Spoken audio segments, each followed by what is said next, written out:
मार्केटसारखे पारदर्शक आणि पांढरे शुभ्र पापड घरी का बनत नाहीत? ते फाटतात, जाड होतात. जर तुमचे उत्तर हो असेल, तर हा आजचा व्हिडिओ तुमच्यासाठी गेम चेंजर ठरेल. आज मी तुमच्यासोबत शेअर करत आहे माझे खास गुपित, ज्याने तुम्ही अर्धा किलो पिठात 200 किचे पापड अगदी सहज बनवाल. आणि सगळ्यात महत्त्वाचं म्हणजे हे पापड मी बिना उन्हाचे पंख्याखाली सुकवलेले आहेत. हे पापड बनवण्यासाठी मी इथे अर्धा किलो तांदळाचे पीठ घेतलेले आहे.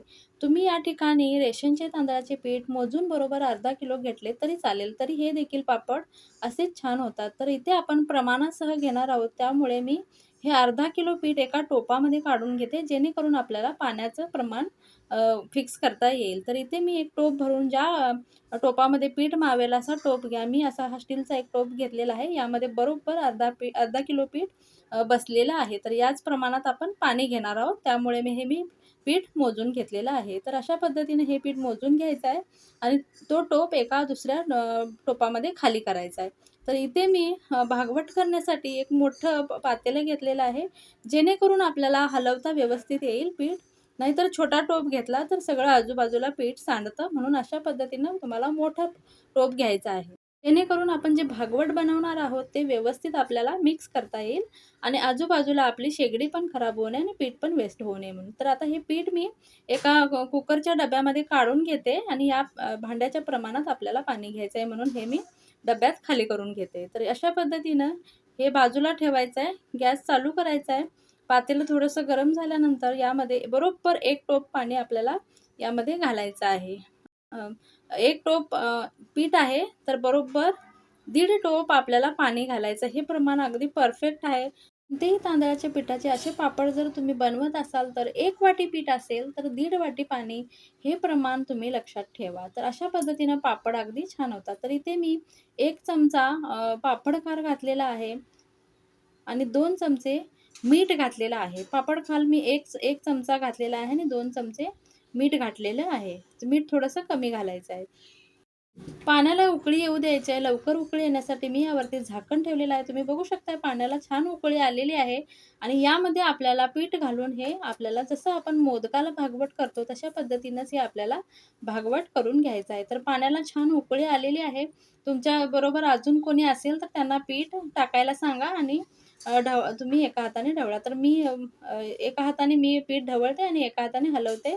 तर अशा पद्धतीनं देखील तुम्ही करू शकताय. तर हळू हलक्या हातानं थोडं पीठ यामध्ये घालायचं आहे आणि गुठळ्या होऊ द्यायच्या नाही. तर सगळं पीठ एकदम पटकन मी ओतून घेतलेलं आहे आणि एखाद्या कपड्याने भांड्याला पकडून हे व्यवस्थित हलवून घ्यायचं आहे, जेणेकरून मोठ्या गुठळ्या अजिबात होऊ नये. तर तुम्ही बघू शकता अशा पद्धतीनं गॅस बारीक करायचा आहे आणि अशा पद्धतीनं व्यवस्थित असं हे मिक्स करून घ्यायचं आहे, जेणेकरून पाणी जे आहे ना व्यवस्थित सगळीकडे मुरलं गेलं पाहिजे आणि छान ते मिक्स झालं पाहिजे.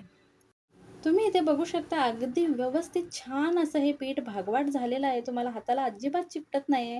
तुम्ही बघू शकता अशाच पद्धतीने हे भागवाट करून घ्यायचं आहे आणि 2 मिनिटांसाठी आपल्याला हे झाकून ठेवायचं आहे. तुम्ही हे पीठ थोडंसं थंड करून देखील घेऊ शकताय, पण मी गरमच घालते. माझ्याकडे वेळ नसल्यामुळे हे गरम पीठ मी या कपड्यावरती काढून घेते, कॉटनच्या कपड्यावरती. तर अशा पद्धतीने व्यवस्थित हे अंथरून घ्यायचं आहे आणि यावरती आपल्याला जे भागवाट करून घेतलेलं पीठ आहे ते सगळं या कपड्यामध्ये आपल्याला काढून घ्यायचं आहे.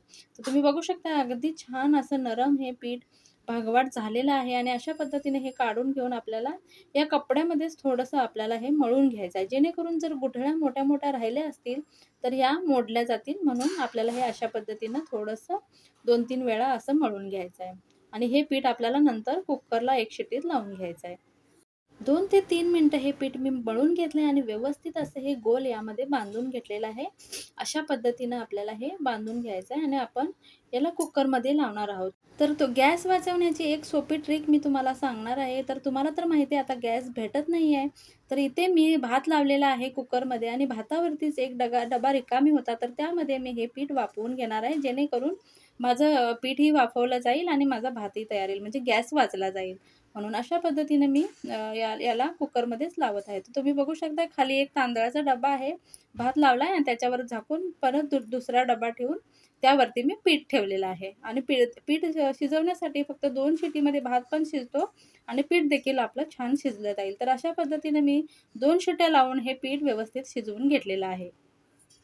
बरोबर कुकरला 2 शिट्या देऊन हे पीठ मी शिजवून घेतलेलं आहे. थोडंसं थंड झाल्यानंतर एक परात घ्यायची आणि त्या परातीमध्ये हे पीठ काढून घेतलेलं आहे. तर तुम्ही बघू शकता छान आपलं हे पीठ वाफवलं गेलेलं आहे 2 शिटीमध्ये आणि हे मी काढून घेणार आहे. थोडंसं मळून आपण यामध्ये थोडे-थोडे पापड आपण बनवणार आहोत. तर अशा पद्धतीने केल्यानंतर पापड इतका फुलतो आणि इतका टेस्टी होतो, की अगदी छान वर्षभर छान हे पापड राहतात आणि तेलाचा देखील जास्त वापर होत नाही आणि हे महत्त्वाचे करून बिना उन्हाचे बनवलेले आहे, तर पंख्याच्या वाऱ्याखाली हे आरामात 2 दिवसात कडकडीत सुकतात.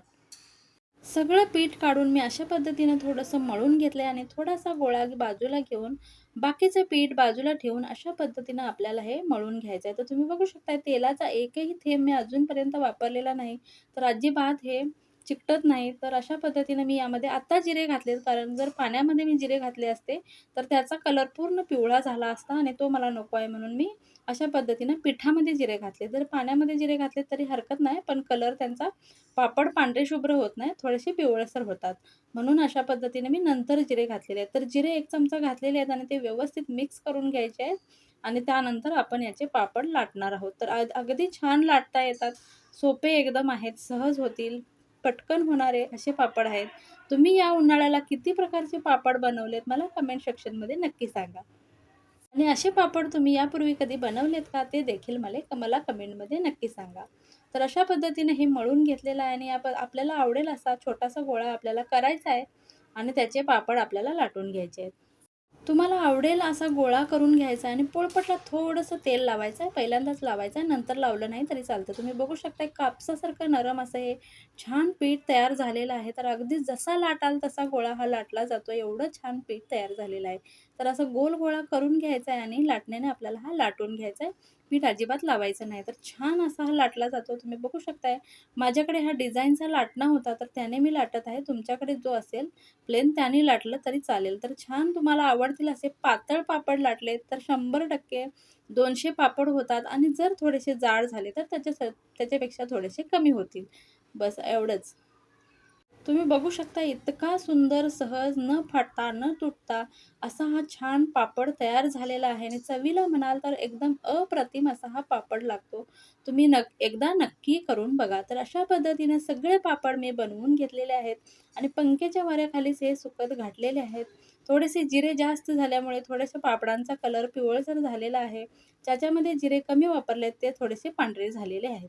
तर सुकवून अशा पद्धतीने हे बरोबर 200 पापड तयार झालेले आहेत. तुम्ही बघू शकता मी थोडे पातळ लाटलेत, तर एवढे सुंदर हे पापड झालेले आहेत. तर एवढा सुंदर हा पापड लागतो आणि छान एवढा टेस्टी लागतो. तुम्ही हे पापड नक्की करून बघा आणि कमेंट सेक्शनमध्ये मला सांगा, की हे पापड कसे झाले होते. व्हिडिओ जर आवडला तर व्हिडिओला एक लाईक आणि चॅनलला सबस्क्राईब नक्की करा. पुन्हा भेटूया एका नवीन रेसिपीसोबत. तोपर्यंत बाय बाय.